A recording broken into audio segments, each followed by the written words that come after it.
বকর রাদিয়াল্লাহু আনহু বলছেন যে আমি আল্লাহর রাসূল সাল্লাল্লাহু আলাইহি ওয়াসাল্লামের কাছ থেকে একটি হাদিস শুনেছিলাম, যে হাদিসটি আমাকে জঙ্গে জামালের ওই যুদ্ধের সময় আমাকে উপকার করেছে। আমি আল্লাহ রাসূলকে বলতে শুনেছি, তিনি বলেছেন যখন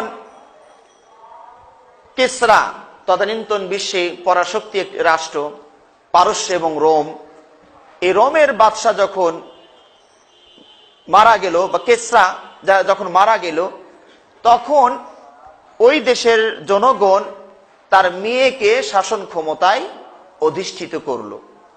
এই সংবাদটা যখন আল্লাহ রাসূলের কাছে পৌঁছলো, তিনি একটা মন্তব্য করলেন, লা ইউফলিহা কওমুন আল্লাহু আমরাহুম ইমরাআতান, সেই জাতি কোনোদিন সফল হবে না, সুখে শান্তিতে থাকতে পারবে না, যে জাতি তাদের কর্মের সবকিছু দায়ভার নারীর স্কন্ধে অর্পণ করলো। সাহাবী বলছেন এই হাদিসটা শোনার কারণে জঙ্গে জামালে আমার উপকার হয়েছিল। কি উপকার তাকে দিয়েছে? জঙ্গে জামালটা কি ছিল? জঙ্গে জামাল ছিল আয়েশা রাদিয়াল্লাহু তাআলা আনহার নেতৃত্বে আলীর বিরুদ্ধে একটু নড়াচড়া।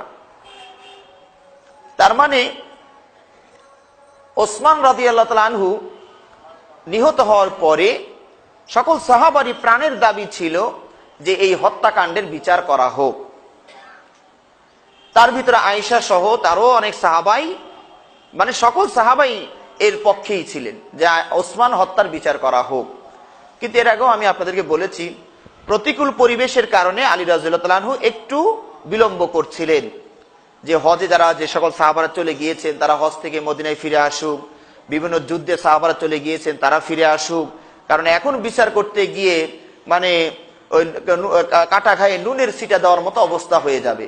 কারণ মদিনার অবস্থা এখন বহিঃশত্রু দ্বারা বেষ্টিত, এখানে আমার মানে পক্ষের সৈন্যবাহিনী কম, এখানে তাদের বিচার করতে গেলে হিতে আরো বিপরীত হয়ে যাবে। এটা আলীর যুক্তি ছিল, কিন্তু অন্যরা এটা বুঝতে পারছিলেন না, বুঝতে চাচ্ছিলেন না, বা বোঝা যাচ্ছিল না, বুঝতে পারছিলেন না, এত উন্নত প্রচার মাধ্যম তখন ছিল না।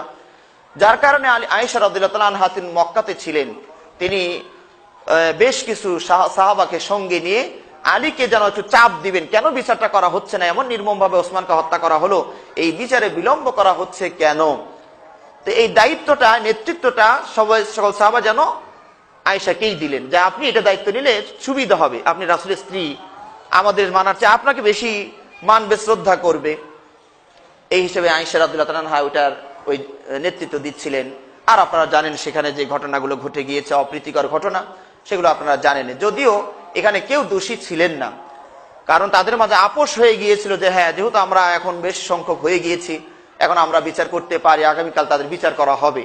এই সংবাদটা কিভাবে ঘাতকেরা শুনে ফেললো, তারা রাতের অন্ধকারে অতর্কিত অবস্থায় ঘুমন্ত আয়েশার বাহিনীর উপরে আক্রমণ করে ফেললো।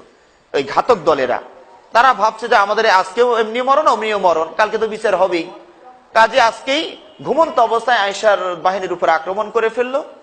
আর আয়েশা রাদিয়াল্লাহু তাআলা আনহার বাহিনীরা তখন ঘুমন্ত অবস্থায় যে যেখানে পেলেন প্রস্তুতি নিয়ে আলীর মানে বাহিনীর উপরে আক্রমণ করে ফেললেন।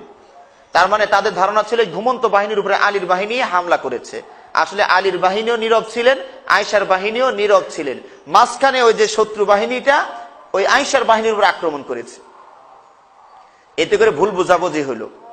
আয়েশা বুঝলেন যে আলী আমাদের সাথে প্রতারণা করলো, বললো যে আমরা আপোষ হয়ে গেল, আগামীকাল বিচার করা হবে, আর রাতের অন্ধকারে আমার ঘুমন্ত সৈন্য বাহিনীর উপরে তার বাহিনীকে চড়াও করে দিলেন। এটা বুঝলেন আয়েশা। আর আলী বুঝলেন কি ব্যাপার, আমি বললাম যে বিচার হয়ে গেছে, আগামীকাল আপনাদের বিচার করা হবে, আর আয়েশার বাহিনী আমার ঘুমন্ত বাহিনীর উপরে চড়াও হয়ে গেল। মাঝখান থেকে ভুল বোঝাবুঝি হয়ে গেল, ফায়দাটা লুটলো ওই কুচক্রী মহল যারা, তারাই বিশাল একটা হত্যাকাণ্ড সাহাবাদের ভিতরে এই মুহূর্তে ঘটে গেল। তো এই যে জঙ্গে জামালে বড় একটা ক্ষতি হয়ে গিয়েছে।